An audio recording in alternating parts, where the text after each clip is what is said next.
Olá, seja bem-vindo ao nosso quarto vídeo sobre a relação entre PPRA e PGR. Meu nome é Wesley Silva, sou diretor técnico da Inove Consultoria e Treinamentos e hoje eu vou continuar o nosso vídeo falando sobre algumas diferenças entre esses dois programas. No vídeo anterior, que você pode acessar nesse link, eu falei das 5 primeiras diferenças e hoje eu vou continuar essa série falando das diferenças entre esses dois documentos. Então, vamos lá! A sexta diferença está relacionada à responsabilidade pela elaboração.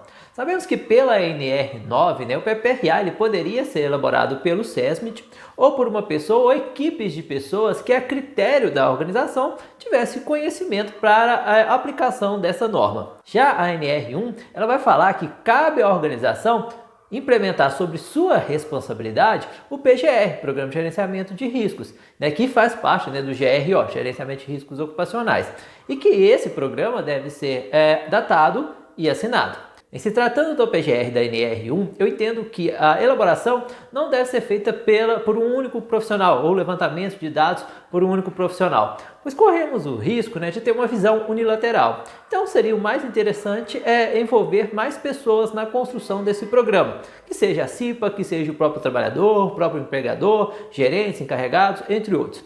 Claro que vai existir uma diferença entre a elaboração do PGR da NR1, o da 18 e o da NR22. Mas eu vou deixar aqui também um link para você acessar um vídeo que eu falo um pouco mais sobre essas diferenças. Sétima diferença. A sétima diferença está relacionada a quem precisa ter este documento.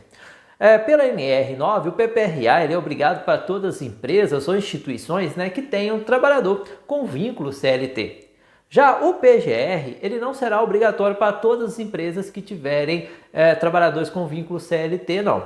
Poderemos ter exceções para pequenas empresas de grau de risco 1 e 2, que apresentarem ausência de riscos químicos, físicos e biológicos, e também para o MEI, microempreendedor individual. Oitava diferença, relação entre contratantes e contratadas.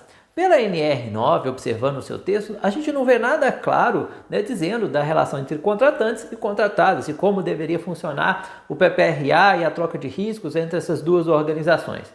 Talvez porque na época que foi elaborado não existia uma quantidade tão grande de atividades terceirizadas como é a realidade atual. Já o PGR ele já prevê que a contratante poderá inserir os riscos da contratada não no seu inventário de risco, porque o PGR é composto principalmente do plano de ação e inventário de riscos, então eu já poderia inserir os riscos da contratada no meu inventário de riscos ou mencionar no meu PGR o inventário de risco da contratada. E contraparte, eu tenho que fornecer também a contratadas os riscos do meu ambiente laboral. Então eu vou ter uma contratada que vai prestar serviço na minha organização, então eu tenho que repassar para elas as informações dos riscos que estarão relacionados a essa prestação de serviço. A nona diferença é com relação ao plano de resposta à emergência. Pela NR1, cabe à organização estabelecer e implementar um plano de resposta à emergência para cada cenário existente. Então eu tenho que fazer uma avaliação de todos os cenários de emergência que podem ocorrer dentro da minha organização e o PGR vai me ajudar nisso, porque no meu inventário de risco eu tenho que falar o perigo, o risco e a consequência, e provavelmente a consequência irá para dentro do meu plano de resposta à emergência.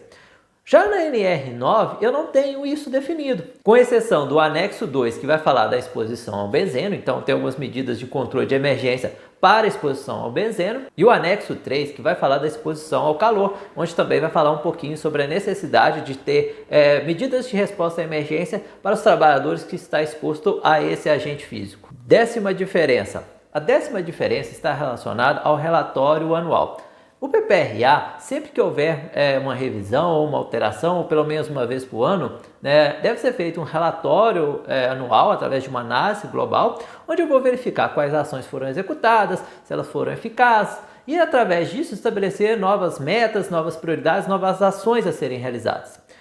Já o PGR tem uma pequena diferença nesse caso, porque o PGR ele deve ter uma revisão, o seu inventário de risco, o seu processo de análise de risco deve ter uma revisão no mínimo a cada 2 anos. Se eu tenho um sistema de gestão implementado, uma ISO de SST, e esse sistema atender à nossa legislação, esse processo passa a ser a cada 3 anos. Claro que essa revisão a cada 2 ou 3 anos vai depender de outros fatores, como por exemplo, se houve acidente de trabalho dentro da organização, as medidas de controle que foram implementadas, se elas implicaram numa redução ou alteração dos riscos, se houve uma inserção de uma nova tecnologia ou a geração de um novo risco no ambiente de trabalho.